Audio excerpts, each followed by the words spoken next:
வாயை காக்கிறவன் என்னத்தை காக்கிறானா? தன் ஆத்துமாவை இடுக்கண்களிலிருந்து காத்து கொள்ளுகிறான். இதாவது என்ன அப்படின்னா, வீண் வார்த்தை என்கிற கண்ணி, அதாவது தேவையில்லாத பேச்சுகள், ஒழுங்கினமான பேச்சு, அவிசுவாச வார்த்தைகள், அப்புறம் வேற என்னது, சாபமான வார்த்தைகள்.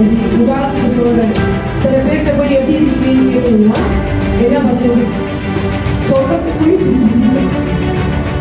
ஏதோ இருக்கேன், நான் ஏன் தான் பிறந்திருக்கோம் அப்படின்னு திறந்தாலே என்ன வரும்? அவிசுவாசமான சங்கீதம் பாடும்.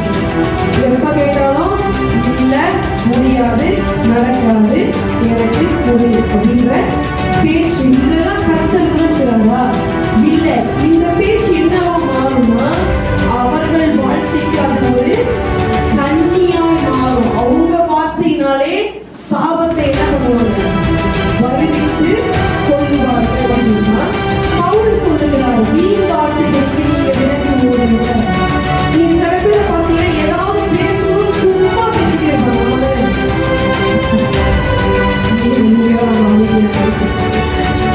பேசத்துக்கு ஒண்ணுமே இருக்காது, ஆனா பேசணும்னு சொல்லி சும்மா எதையாவது இந்த கதை, பழைய கதை, 20 வருஷத்துக்கு நடந்த கதை, நடந்த கதை, நடக்க போகாத கதை, ஐயோ சீர்கேடான என்னதுக்கு விலகி வேண்டும்? வீண் பேச்சுகளுக்கு. இப்ப இந்த சீர்கேடான வீண் பேச்சு என்னத்தை கொண்டு வந்துச்சு அவர்களுக்கு?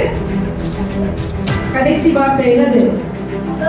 அவபக்தி. அப்படின்னா என்னது அவபக்தி என்றால்? பக்தினா, பக்திக்கு ஆப்போசிட் வார்த்தை தான் அவபக்தி. அதாவது பக்தி இல்லாதவர்களாய் அவர்களை மாற்றி விட்டது. எப்ப இந்த சீர்கேடான, இப்ப தீமோத்தேயுக்கு பவுல் ஆலோசனை கொடுக்கிறார், இந்த வார்த்தைலாம் உனக்கு வேணாம், தேவையில்லாத பேச்சு, சீர்கேடான வீண் வார்த்தைகளுக்கு நீ விலகி ஓடிடு.